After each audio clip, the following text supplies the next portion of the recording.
सगळ्या घटना, आता तुम्ही मला हे विचारलं तर त्या सगळ्या घटनांसाठी मी सांगते, या घटनांकडे मला बघायला कसं बघता असं विचारतो पत्रकार, तेव्हा मला प्रश्न पडतो कसं बघायचं. त्या घटनाकडे कसं बघतं, वेदनादायी घटना आहेत त्या, फार पीळ पडतो अंतकरणाला की एखाद्या मुलीला जगायचं असतं, तिच्या जीवनामध्ये पुढची स्वप्न असतात आणि कोणीतरी एक नराधम तिची स्वप्न पूर्णपणे विस्कटून तिला नुसतं म्हणजे ती उद्ध्वस्त करत नाही तर तिचा जीवच संपवून टाकतो. हे फार भयानक आहे. या विषयावर कुठेही राजकीय भूमिका व्यक्त करणं हे मला वाटतं चुकीचं आहे आणि त्यामुळे या भूमिकेमध्ये मी एवढंच सांगेन की अशा नराधमांना जे यांचा जीवन जगण्याचा अधिकार पूर्णपणे हिरावून घेत आहेत त्यांना असं चौकामध्ये आणून त्यांना शिक्षा दिली पाहिजे.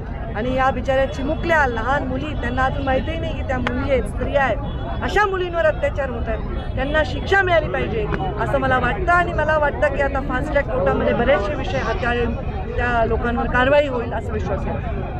निलंगेकरांचं मनापासून अभिनंदन करते की जनतेमध्ये निवडून आलेले आहेत, सरकार आहे, तरी जनतेमध्ये जाण्याचा एक चांगला संकल्प त्यांनी करत आहेत आणि ही जनसंवाद यात्रा आहे आणि त्या जनसंवाद यात्रेमध्ये लोकांचा प्रतिसाद प्रचंड आहे. असा लोकप्रतिनिधींनी प्रयोग करणं हे उचित आहे आणि मी त्यांना त्याच्याबद्दल शुभेच्छा देते. लोकसभेला मोठ्या प्रमाणामध्ये जनतेपर्यंत पोहोचणे नसल्या कारणानं भाजपाला फटका बसला होता. आता जनतेपर्यंत पोहोचण्याची आवश्यकता आहे का? विकास कामं जी केली 5 वर्ष ती सांगणं आवश्यक होतं. विकास कामं खूप केलेली आहेत.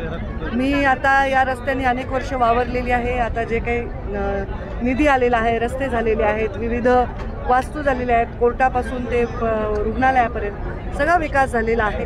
आता एका फेक नरेटिव्हमुळे एका निवडणुकीमध्ये आम्हाला एक फार वाईट परिणाम नक्कीच बघायला मिळाले. तर तो विषय मागे टाकून आम्ही आता विधानसभेच्या विजयाच्या दृष्टीने प्लॅनिंग करत आहोत आणि अशाच संभाजीरावांसारखे एक एक नेता हे असं एक एक गड सांभाळला आणि अजून आपल्याही बाहेर जाऊन गडाच्या बाहेर जाऊनही काम केलं तर खूप छान आम्हाला दिसतं.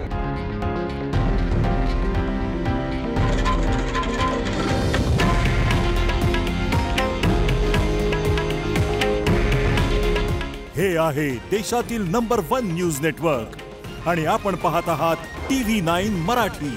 काळजी तुमची, हित महाराष्ट्राचं.